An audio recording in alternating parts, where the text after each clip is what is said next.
500 কোটি টাকা সন্দেহজনক লেনদেনের প্রমাণ মেলায় এবার ক্ষমতাচ্যুত আওয়ামী লীগের প্রভাবশালী এমপি শামীম ওসমানের বিরুদ্ধে মামলা করেছে দুদক।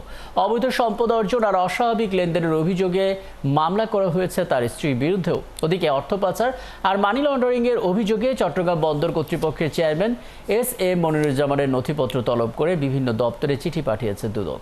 জেমসন মাহবুবের প্রতিবেদন।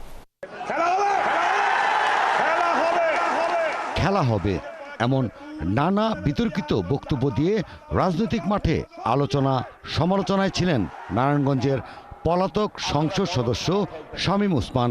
এবার অবৈধ সম্পদ অর্জনের অভিযোগে ওসমান দম্পতির বিরুদ্ধে মামলা করল দুদক।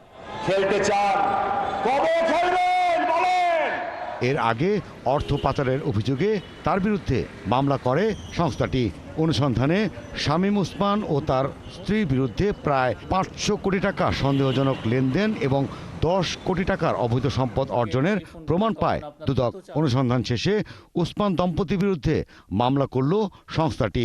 সংসদ সদস্য হিসাবে দায়িত্ব পালনকালে ক্ষমতার অপব্যবহারপূর্বক 6,67,00,000 টাকারও বেশি মূল্যের জ্ঞাত আয় বহির্ভূত সম্পদ অর্জন এবং 9টি ব্যাংক হিসাবের মাধ্যমে 439 কোটি টাকারও বেশি অস্বাভাবিক এবং সন্দেহজনক লেনদেনপূর্বক হস্তান্তর, রূপান্তর, স্থানান্তর করার অপরাধ অনুসন্ধানকালে প্রমাণিত হয়েছে।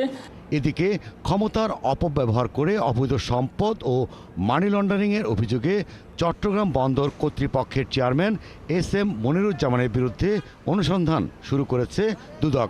অনুসন্ধান পর্যায়ে চট্টগ্রাম বন্দর কর্তৃপক্ষের কাছে কর্ণফুলী নদীর ড্রেজিং প্রকল্প সংশ্লিষ্ট অনুমোদনপত্র, আর্থিক বরাদ্দ, টেন্ডার চুক্তির নথিসহ মনিরুজ্জামানের ব্যক্তিগত ও পারিবারিক নথিপত্র চেয়ে চিঠি পাঠিয়েছে অনুসন্ধান কর্মকর্তা। ক্ষমতার অপব্যবহার, অনিয়ম, অর্থ আত্মসাৎ, মানি লন্ডারিং এবং অবৈধ সম্পদ অর্জনের অভিযোগে অনুসন্ধান কার্যক্রম শুরু হয়েছে।